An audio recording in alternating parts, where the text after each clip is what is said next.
people. Good morning, Your Honor. Dan Guerin on behalf of Seth Highmore. Seth, can you state your name to the judge, please? Seth Highmore. All right. Yeah.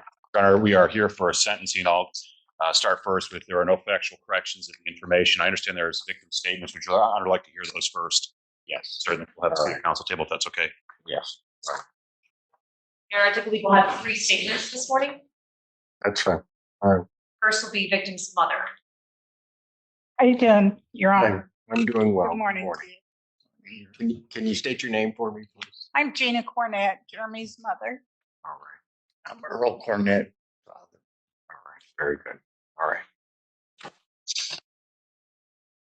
Go ahead. Your Honor, it's been 2 years on Friday. Let me just stop you for a moment, okay? Do me a favor. Just make sure to take a deep breath. Take whatever time you need. I'm here all day, so you just Okay. I want you to tell me what you want to tell me. So Okay. all right. So don't try to rush through or anything.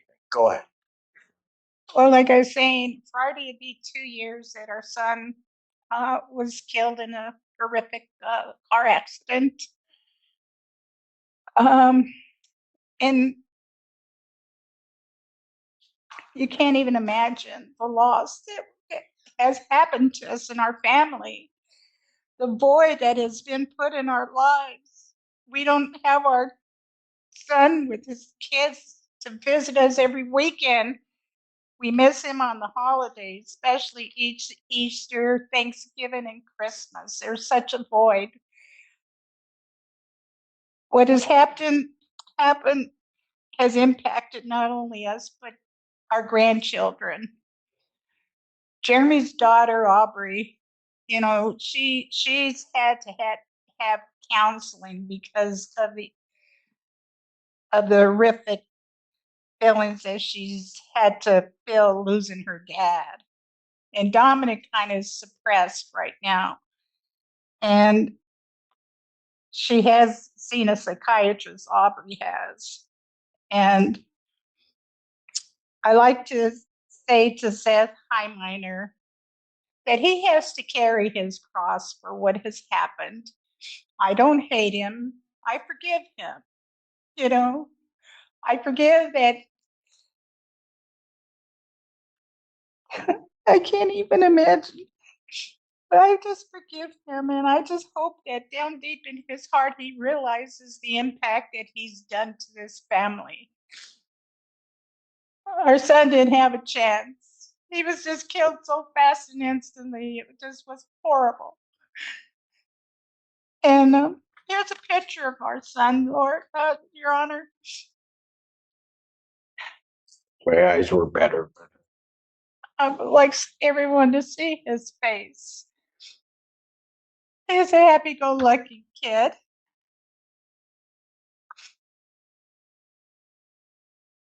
And I just feel, Your Honor, that whatever you decide on Seth's sentencing,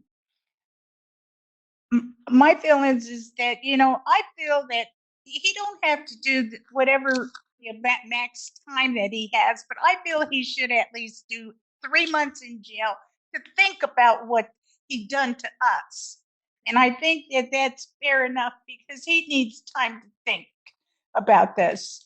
He does not even probably realize the impact he's done to this family. And I just want to say that I don't hate him. I pray for him, but he should be able to realize that what he's done has just been horrible. And that's all I got to say, Your Honor. Thank you. Your Honor, yes. I've been thinking about this for 2 years. It's been very hard. There's 2 officers come on that night at midnight, knock on the door, and give you some terrible news that your son was killed. I talked to them for 10 or 15 minutes and they left. I turned around to my wife. I goes, what did they just tell me? It didn't register in my mind. And since then, I've been on anxiety pills 2 years now because it was such a shock, I guess, to me and the children. and our family. A parent shouldn't have to bury their own child. He was our only son, and have to bury him. It was terrible. And in this crash, Your Honor, he set his car on autopilot at 70 miles an hour, driving into Ann Arbor in rush hour. Everyone who lives in Michigan knows Ann Arbor traffic's backed up both ways, coming and going. And he did this in the middle of the afternoon. And I think he needs some common sense. I think common sense should have told him better than that, Your Honor. And I'm going to leave it to the discretion of the court and probation, the sentence. I'm not going to recommend anything. And I'm going to say that my wife and me will pray for the Highmore family, because I know it's cost them a lot too. A very, very sad thing. And I want to thank you, Your Honor, for listening to us. Not a problem. Thank you. Hello, Your Honor. My name is Sherry Krogel, and I was the deceased was my boyfriend at the time. We were on the phone when it happened, so for 2 years, hearing on and off, trying to figure out what was going on. I've went through a lot of different emotions on how I feel on the situation. He was my best friend. You can't get that back. But I don't personally feel that all lives should be ruined. So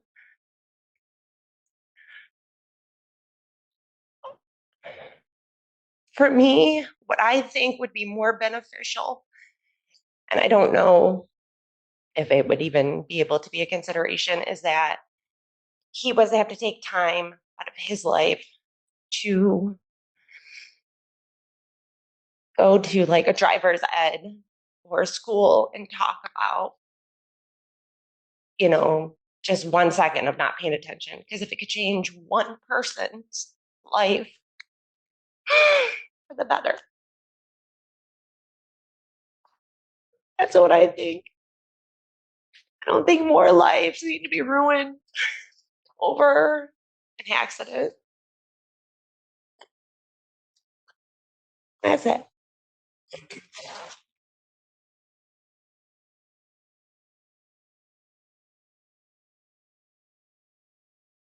Nothing further from the people.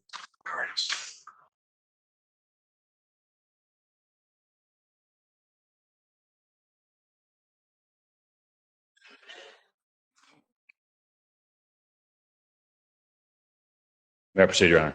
Yes, you. Your Honor, I say without any hesitation that the two most difficult tasks and I think most defense attorneys face are, one, standing up after a victim statement that was, especially one with such grace, humility, and emotion that those poor people had to go through. And I certainly extend my sympathies to them on behalf of Mr. Highmore.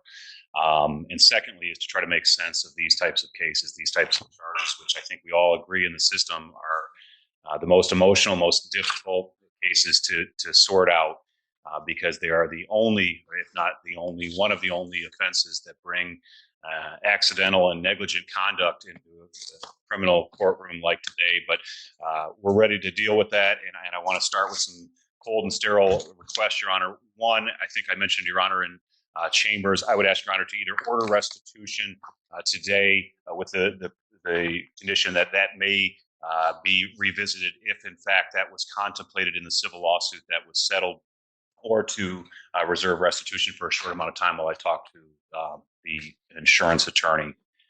Secondly, Your Honor, of course, I'm asking you to follow the recommendation. I can't sit here and say I'm asking to impose jail time on my client. That would be difficult for me to say, but I do think that Ms. Polera understands her role very well and made a very good recommendation here. And if Your Honor believes that that jail time is appropriate, my client is ready to go in today, of course. Your Honor, I will say this. As we look at the conduct here, I think that the victims are probably searching for an answer as to what happened. I would be too, if my loved one was killed or injured. And I don't think we're ever going to be able to offer that. Mr. Highmore doesn't have much of a memory. The police investigation didn't show that he was doing anything by way of reckless conduct, drinking, using drugs, using his phone. They checked all of those things. I think this was a situation in which Mr. Highmore simply either zoned out, didn't pay attention, and possibly we've learned a little bit about his medical condition since. He had worked a 14-hour shift in the sun, dehydrated, and certainly his actions have resulted in the death of this poor young man. I will say, of course, Your Honor, that Mr. Highmore has no prior criminal history, no subsequent criminal history. This was, of course, 2 years ago. I think Ms. Pilar noted that my client has shown remorse. He can't say a lot, unfortunately, because of potential civil liability. But I think his emotion, his family, all of whom are here, have written letters to say what a good young man this was and is, and I think will be affected the rest of his life. He's lost his privileges to drive. He's convicted. Doesn't pale in any way in comparison to what the victims have gone through here. But I think that the impact on him has been profound. I think that the victim's mother, her desire for him to be impacted, I think will come true and has come true, and that he has been greatly impacted. So, Your Honor, I am ultimately asking you to follow the recommendation with those modifications. Miss, yes, Ms. Levy. Yes, I saw. Thank you, Your Honor. As to the restitution issue, just so the record is clear, the restitution has been recommended by probation to be ordered was simply for the funeral expenses for the victims. So there was a civil lawsuit that may or may not have included those funeral expenses. Certainly did include other monies paid, but that is just so the record is clear. The only thing that probation ordered was for the funeral. And as indicated, Your Honor, certainly we would never challenge the amount. It's just whether that was covered, and if not, then that will be certainly part of my client's order to pay back immediately. Well, let me just deal with that. The record should reflect that I had a in-chambers conference with counsel. That issue was raised, and I will say that I'm going to order that restitution amount today. If it was covered either by an insurance or then one of two things then would happen if that was indeed paid, well, specifically directed toward those expenses. So I want to be clear on that. If out of the settlement, the family used some of those funds to bury their child, that doesn't count in my book. It would have to be something that would have specifically been directed toward those expenses. If that was paid, then one of two things would happen to the amount paid by the defendant. Either it would go back to the defendant or would go to the insurance company, which paid the funds to the family. So, Understood, Your Honor. Thank you for that clarification.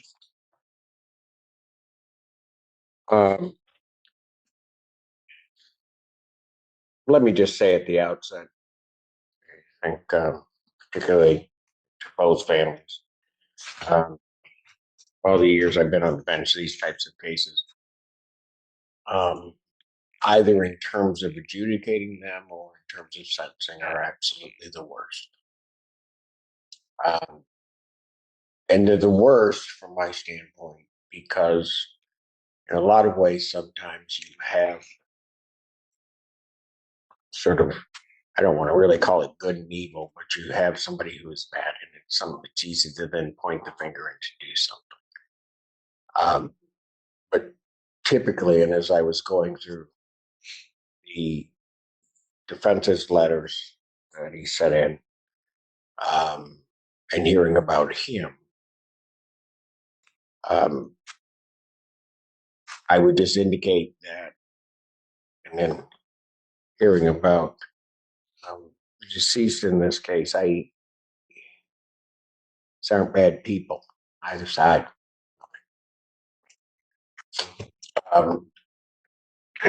And so it becomes problematic sometimes for the court. I'll say problematic, but it's what I have to do. I have to find some balance in terms of what I do. Before I continue, I guess, sir, is there anything you want to say? I do have to offer that to your allocution. Yeah, I would just like to say that I am extremely sorry for what happened at the incident, and if there's anything I could do to change it, I promise I would. And that's all, Your Honor. Um,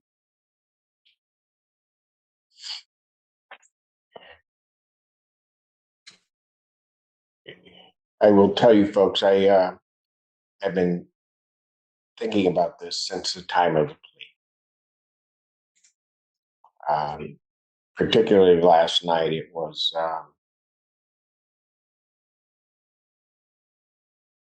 what to do was weighing very heavily. And I can just share one thing with you. I have certainly other thoughts. But as I was thinking about your family, and I had not met you, I don't think I had ever laid eyes on you. But I was sitting there and I received a text from my son. And it was something silly. I mean, he had charged my Amazon account for something he was buying. And he wanted to pay me back and put it back into my account. I thought about it for a minute, and it doesn't really mean much, but I told him it didn't matter to me. And it didn't matter to me because I heard from him. And I thought about you guys. And just the sadness that you don't get that text message. I don't know. I can't even imagine how you guys feel. People can say, though, that they want to put themselves in your place. Can't imagine it, can't do it.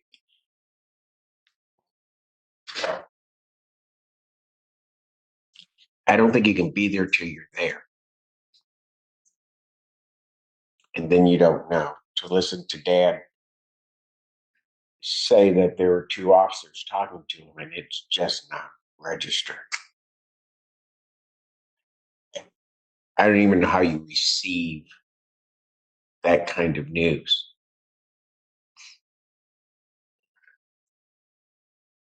And what's difficult, certainly, is when, and hard to explain and hard for human beings to accept, is when the natural order of things place.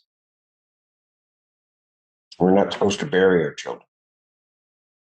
We're just not. And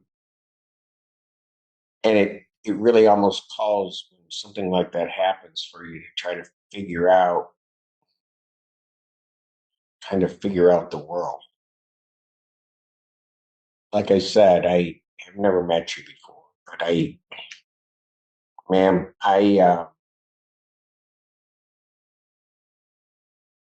you're a testament to what is good.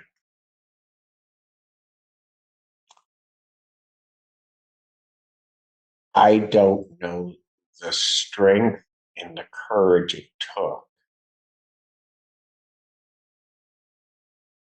Sir, you need to realize the extraordinary gift she gave you today.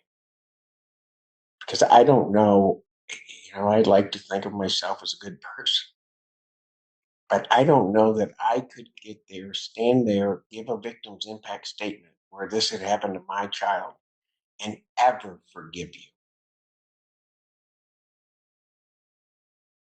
And for her to come here and basically that's the first thing out of her mouth.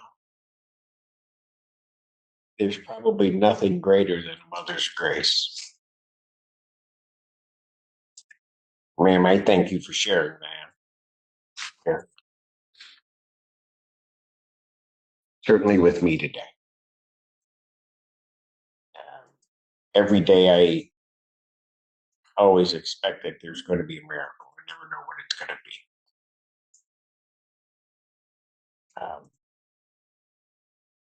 Your words, in my mind, were that today for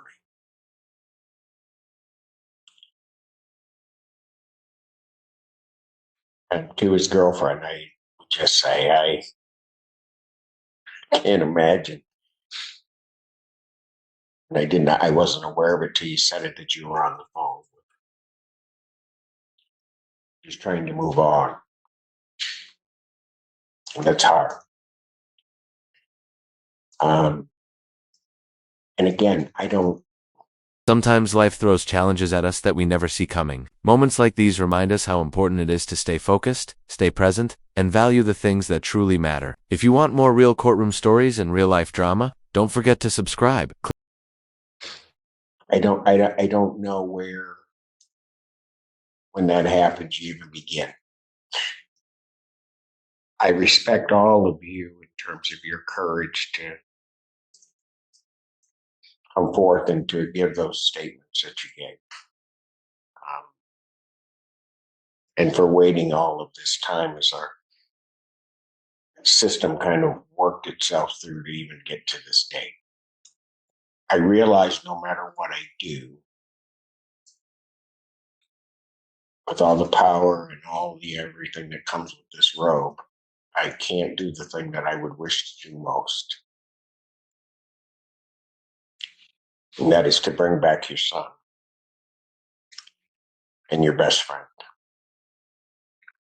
I don't have that power. God knows I wish I did. I can only try to make it as right as I can.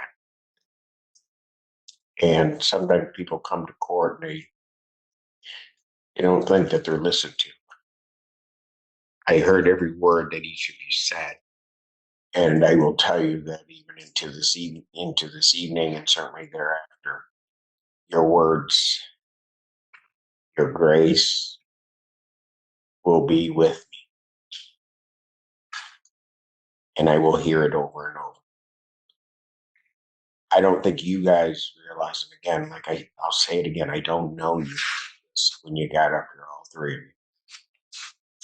You guys are extraordinary. It sometimes is not what I get when victims give their statements.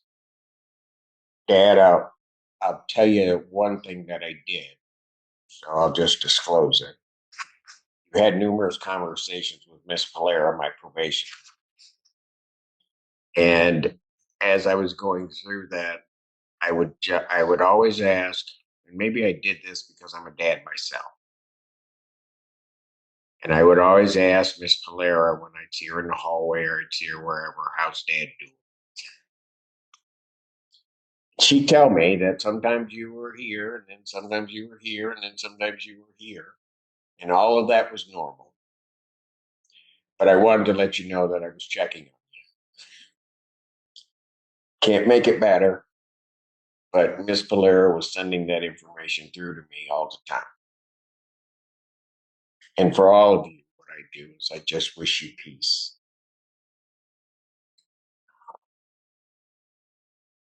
It is a sentence of the court.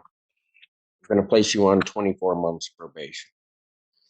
You are to pay $855 fines and court cost, $720 probation oversight fees, $4,291.20 restitution to Earl Cornett payable through the court. When can you pay that? Take a little time, Your Honor, but I will make sure it's paid off in full as soon as possible. Do you have anything with you today? I'm due, but I'm not exactly sure the exact amount. I'm going to be getting a loan from my family to help pay. From who? My family, Your Honor. How much can be paid today? Do you want your dad to try to answer that? Yes, Your Honor, may his dad help with that answer? That's okay. That's fine. Scott? All right. It's indicated 500 today, Your Honor. I have 1,000. Your Honor. $1,000 today. I wanted it immediately checked into regarding the restitution so that when that $1,000 is paid, if the restitution is to go to the family, I want that to go to the family. I'll deal with the fines and costs probation. I don't care. Do you want that $1,000 put into bond for right now to hold it until we know, Judge? Yeah, I want it held until there's a determination. If it's supposed to go to the family, I see. So it can be paid towards restitution. it can be paid toward restitution, and then we'll figure it out. But it won't be much, but we can do that. That amount needs to be paid in cash. So however they have to make that happen, it's got to be paid that way so that it can be paid out to the family. Then, Your Honor, I'll try to get the answer from the insurance attorney as quickly, maybe even today if possible. Very good. There is to be no use of alcohol, recreational marijuana, or any illegal substance. You'll be subject to random testing as requested by probation. You are to complete a driver improvement course as directed by probation. Going to, when it says that people aren't listened to, and I'm sorry, ma'am, what was your name again? I did not write it down, and I'm Sherry. Sherry and Gina, Your Honor. Sherry, I'm going to take your recommendation to the court. It struck me as something, when you said, I don't want to ruin everybody's life, but maybe something good can come out of this. I say we give it a shot. So one of the things that I'm going to order is that I'm going to increase the number of community service hours.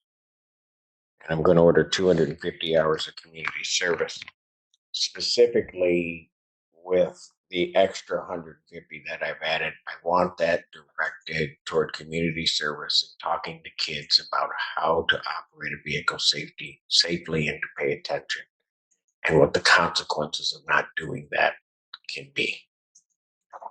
Understand that? yes, Your Honor.